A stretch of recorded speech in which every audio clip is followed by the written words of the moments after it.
Hi friends, welcome to Spicy Pot. இன்னைக்கு Spicy Potல chapathi, naan, pulao எல்லாத்துக்குமே சூப்பரான side டிஷ்ஷான ஒரு ஸ்பைசி பன்னீர் மசாலா எப்படி செய்யறதுன்னு பார்க்க போறோம். இதுக்கு தேவையான இன்கிரிடியன்ட்ஸ் எல்லாத்தையும் நான் டிஸ்கிரிப்ஷன்ல கொடுத்திருக்கேன், ரெஃபர் பண்ணிக்கோங்க. இப்போ வாங்க இந்த சூப்பர் டேஸ்டியான இந்த பன்னீர் மசாலாவை எப்படி செய்யறதுன்னு வீடியோக்குள்ள போய் பார்த்துடலாம்.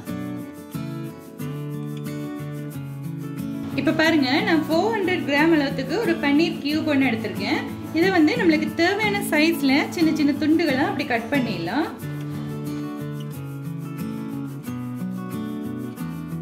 இப்போ பாருங்க, நம்மளோட பன்னீர் கியூப்ஸ் எல்லாம் ரெடி ஆயிடுச்சு. நான் கொஞ்சம் பெரிய பெரிய கியூப்ஸாவே கட் பண்ணியிருக்கேன். இதை நம்ம ஒரு பாத்திரத்துல மாத்திடலாம். இப்போ பாருங்க, நம்ம வெட்டி வச்ச இந்த பன்னீர்ல ஒரு 1/2 டீஸ்பூன் மிளகாய் தூள் சேர்த்துக்கிறேன்.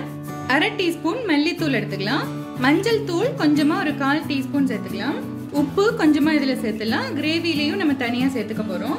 1/2 டீஸ்பூன் அளவுக்கு இஞ்சி பூண்டு பேஸ்ட் சேர்த்துலாம். இது எல்லாத்தையும் சேர்த்து லைட்டா மிக்ஸ் பண்ணி விட்டுலாம். பாருங்க, எல்லாத்தையும் சேர்த்து நல்லா மேரினேட் பண்ணியாச்சு. இதை வந்து ஒரு 15 மினிட்ஸ்க்கு நம்ம அப்படியே ஊற வச்சிடலாம். அதுக்கப்புறமா இதை எப்படி செய்யறதுன்னு பார்த்துருவோம். இப்போ அடுத்து நம்ம 2 பியூரி ரெடி பண்ண போறோம். இதுக்கு பாருங்க, முதல் பியூரிக்கு 2 பச்சை மிளகாய் எடுத்துக்கிறேன். இதில் ஒரு 8-10 அளவுக்கு முந்திரி இருக்கு. இது உடைச்ச முந்திரி நான் எடுத்துக்கிறேன். ஒரு 10 முந்திரி சேர்த்தா சரியா இருக்கும். 4 பெரிய பூண்டு எடுத்துக்கலாம். இதோட 1.5 இன்ச் அளவுக்கு இஞ்சி எடுத்துக்கிறேன். இதை நம்ம மூடி போட்டு நல்லா அரைச்சு பேஸ்ட் ஆக்கிடலாம் முதல்ல. இப்ப பாருங்க, இந்த பச்சை மிளகாய் இஞ்சி பூண்டு எல்லாம் போட்டு நல்லா அரைச்சாச்சு. இதுலயே நான் ஒரு 2 பெரிய வெங்காயத்தை இப்படி கட் பண்ணியிருக்கேன். அதையும் சேர்த்து அரைக்க போறேன். இதையும் நம்ம தண்ணி விடாம நல்லா அரைச்சிடலாம். பாருங்க, இப்போ நம்மளோட இந்த வெங்காயம் இஞ்சி பூண்டு எல்லா பேஸ்டும் சேர்த்து அரைச்சது ரெடி ஆயிடுச்சு. இதை இப்போ எடுத்து வச்சுட்டு நம்ம இன்னொரு பியூரி ரெடி பண்ணிடலாம். அடுத்து பாருங்க, 2 வெங்காயம் நம்ம எடுத்தோம்னா 4 தக்காளி எடுத்துக்கணும். டபுள் மடங்கு தக்காளி இருக்கணும். அதையும் நான் இன்னொரு மிக்ஸி ஜார்ல சேர்த்து அரைச்சு நல்ல பியூரி ஆக்க போறேன். அரைச்சிட்டு காமிக்கிறேன் கொண்டு வந்து. பாருங்க, இப்போ நம்மளோட தக்காளி பியூரியும் ரெடி ஆயிடுச்சு. இப்போ இது எல்லாத்தையும் யூஸ் பண்ணி எப்படி நம்ம இந்த பன்னீர் கிரேவி செய்யறதுன்னு பார்த்துடலாம். இப்ப பாருங்க, ஒரு கடாயில நான் 1 டேபிள் ஸ்பூன் அளவுக்கு எண்ணெய் விட்டுக்கிறேன்.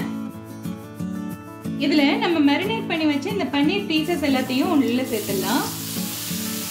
இதை வந்து நம்ம அதிக நேரம் இப்படி பொரிச்சு எடுக்க வேண்டியதில்லை.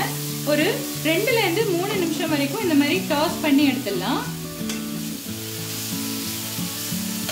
இப்ப பாருங்க, ஒரு 2ல இருந்து 3 நிமிஷம் நான் இந்த மாதிரி டாஸ் பண்ணி இப்படி புரட்டி போட்டு இதை ரோஸ்ட் பண்ணிட்டேன். லைட்டா கோல்டன் ப்ரௌன் கலர்ல இந்த crust வந்துருச்சு பாருங்க. இதுதான் சரியான பதம். இதை எடுத்து நம்ம அப்படியே வச்சிடலாம். இப்ப பாருங்க, கிரேவி செய்யறதுக்கு ஒரு கடாய் வச்சிருக்கேன். இதுல ஒரு 2 டேபிள் ஸ்பூன் அளவுக்கு எண்ணெய் விட்டுறேன். 1 டீஸ்பூன் நெய் சேர்த்துக்கலாம். வாசனைக்காக நெய் இல்லைன்னா பட்டர் கூட சேர்த்துக்கலாம். இப்ப எண்ணெய் சூடாயினதும் 1/2 டீஸ்பூன் அளவுக்கு சீரகம் சேர்த்துக்கலாம். கூடவே 1 இன்ச் அளவுக்கு கொஞ்சமா பட்டை, 4 கிராம்பு, 3 ஏலக்காய் சேர்த்து தாளிச்சிடுறேன்.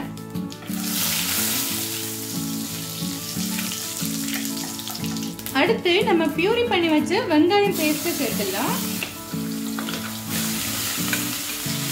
இப்போ இந்த வெங்காயம் பேஸ்ட் போட்டு நல்ல பச்சை வாசனை போற வரைக்கும், கலர் மாறி லைட் பிரவுன் கலர்ல வரும், அது வரைக்கும் நல்லா வதக்கி விட்டுடலாம். இப்ப பாருங்க, இந்த வெங்காயம் இஞ்சி பூண்டு முந்திரி எல்லாம் அரைச்ச பேஸ்ட் வந்து நல்லா குக் ஆயிடுச்சு. பச்சை வாசனை போய் லைட்டா கலர் மாறுற ஸ்டேஜுக்கு வந்துருச்சு. இந்த ஸ்டேஜ்ல நான் மசாலா எல்லாம் சேர்க்கிறேன். 2 டீஸ்பூன் மிளகாய் தூள் எடுத்துக்கிறேன். 3 டீஸ்பூன் மல்லித்தூள் எடுத்துக்கலாம். ஒரு 1/4 டீஸ்பூன் மஞ்சள் தூள் சேர்த்துலாம். கரம் மசாலா 1/2 டீஸ்பூன் சேர்த்துலாம். இது எல்லாத்தையும் லைட்டா மிக்ஸ் பண்ணி விட்டுருவோம். இப்ப இந்த மசாலா எல்லாத்தையும் லைட்டா இப்படி மிக்ஸ் பண்ணி 1 நிமிஷம் போல வதக்கினதுக்கு அப்புறம் 1/4 கப் அளவுக்கு தயிர் சேர்த்துலாம். பாருங்க, இந்த தயிரோட சேர்த்து இந்த மசாலாவை நல்லா அப்படி வதக்கணும். ஒரு 2 நிமிஷம் போல வதக்கணும். இந்த வதக்குறத வந்து நம்ம 3 ஸ்டேஜா செய்ய போறோம். முதல்ல வந்து நம்ம வெங்காயம் இஞ்சி பூண்டு அந்த பேஸ்ட் அரைச்சோம்ல, அதை போட்டு வதக்கணும். அடுத்து மசாலாவும் தயிரும் சேர்த்து வதக்கணும். அடுத்து நம்ம தக்காளி சேர்த்து வதக்கணும். எல்லாம் ஒரு தடவை வதக்குறப்பவும் நல்லா பச்சை வாசனை போற வரைக்கும் வதக்கணும். அதான் இந்த கிரேவியோட சீக்ரெட்டா இருக்கும். மேலால எண்ணெய் தெளிஞ்சு வரும். அப்படிதான் ஸ்டேஜா வதக்கினோம்னா. இப்ப பாருங்க, இந்த மசாலாவும் தயிரும் சேர்த்து நான் 2 நிமிஷம் போல வதக்கிட்டேன். எண்ணெய் வந்து இப்படி பிரிஞ்சு வந்து நல்ல ஈஸியா இந்த மாதிரி ஃப்ளோயிங் கன்சிஸ்டன்சி வந்திருக்கு பாருங்க. இப்போ நம்ம அரைச்சு வச்ச இந்த தக்காளி பியூரியை சேர்த்துடலாம். இந்த தக்காளி பியூரி சேர்த்து நல்லா ஒரு பச்சை வாசனை போய் எண்ணெய் பிரிஞ்சு வர்ற வரைக்கும் நல்லா வதக்கணும். பாருங்க எல்லாமே நல்லா மிக்ஸ் ஆயிடுச்சு. இப்போ நம்ம இதை மூடி போட்டு ஒரு 10 நிமிஷம் குக் பண்ணணும். நல்லா எண்ணெய் பிரிஞ்சு பச்சை வாசனை போய் நல்லா சுருண்டு வர்ற வரைக்கும் குக் பண்ணணும். 10 நிமிஷத்துல நீங்க நடுவுல தேவைப்பட்டுச்சுன்னா 2-3 தடவை கிளறி விடலாம். இப்ப பாருங்க 10 நிமிஷம் நல்லா குக் பண்ணியாச்சு. பாருங்க எவ்வளவு அழகா நல்ல தொக்கு மாதிரி தலதலன்னு வந்திருக்குன்னு. இந்த கன்சிஸ்டன்சில வந்துச்சுன்னா தான் அந்த பச்சை வாசனை எல்லாம் போய் கிரேவியோட டேஸ்ட் வந்து ரொம்ப நல்லா இருக்கும். இப்ப அடுத்து இதுல ஒரு கேப்சிகத்தை பெருசு பெருசா கட் பண்ணிருக்கேன், அதை சேர்த்துடலாம். கூடவே ஒரு பெரிய வெங்காயத்தை இந்த மாதிரி கியூபா கட் பண்ணிருக்கேன், அதையும் சேர்த்துடலாம். இந்த கிரேவிக்கு நம்ம இன்னும் உப்பு சேர்க்கல, உப்பையும் இந்த ஸ்டேஜ்ல நம்ம சேர்த்துடலாம். எல்லாத்தையும் சேர்த்து ஒரு தடவை இந்த மாதிரி மிக்ஸ் பண்ணி வதக்கி விடலாம். பாருங்க வெங்காயம் தக்காளி போட்டு நான் 1 நிமிஷம் போல இந்த மாதிரி கிளறி வதக்கி விட்டுட்டேன். இப்ப அடுத்து நம்ம இந்த கிரேவிக்கு தேவையான கன்சிஸ்டன்சி அளவுக்கு தண்ணி விட்டுடலாம். இன்னைக்கு நான் 1.5 கப் அளவுக்கு தண்ணி விட போறேன். ரொம்ப தண்ணியா இருந்துச்சுனாலும் நல்லா இருக்காது, அதனால 1.5 கப் அளவுக்கு தண்ணி விட்டோம்னா சரியா வரும். இப்ப பாருங்க இந்த கிரேவி இப்படி கொதிக்க ஆரம்பிக்குது. இந்த ஸ்டேஜ்ல நம்ம இந்த மாதிரி ஃப்ரை பண்ணி வச்சிருந்த பன்னீர் எல்லாத்தையும் உள்ள சேர்த்துடலாம். எல்லாத்தையும் ஒரு தடவை லைட்டா மிக்ஸ் பண்ணி விட்டுறலாம். பாருங்க எல்லாமே நல்லா மிக்ஸ் ஆயிடுச்சு. இப்போ இந்த பன்னீர் கிரேவி எல்லாம் நல்லா கம்பைன் ஆகி கொதிக்கிறதுக்காக ஒரு 5 நிமிஷம் நம்ம மூடி போட்டு மீடியம் ஃப்ளேம்ல வச்சு குக் பண்ணிடலாம். இப்போ 5 நிமிஷமா கொதிச்சிட்டு இருக்கு, ஓபன் பண்ணிடலாம். பாருங்க அவ்வளவு அழகா எண்ணெய் பிரிஞ்சு வந்திருக்குன்னு. இதுக்காக தான் நம்ம மசாலா வந்து நல்ல பச்சை வாசனை போற வரைக்கும் வதக்கிட்டு அதுக்கப்புறமா தண்ணி விடணும். அந்த மாதிரி செஞ்சோம்னா மேலால எண்ணெய் எப்படி தெளிஞ்சு வரும் கடைசியில. பாருங்க கிரேவியோட கன்சிஸ்டன்சி எப்படி இருக்குன்னு. ரொம்ப கொலகொலன்னு தண்ணியா இருக்கக்கூடாது, அப்படி இருந்துச்சுன்னா அவ்வளவா நல்லா இருக்காது. இந்த மாதிரி கொஞ்சம் திக்கான கிரேவி ஸ்டைல்ல இருந்துச்சுன்னா தான் நல்லா இருக்கும். கடைசியா வாசனைக்காக கொஞ்சமா கொத்தமல்லி இலை மேலால தூவி விட்டுலாம். அவ்வளவுதான். இதை இப்போ லைட்டா மிக்ஸ் பண்ணிட்டு சூடா சர்வ் பண்ணிடலாம்.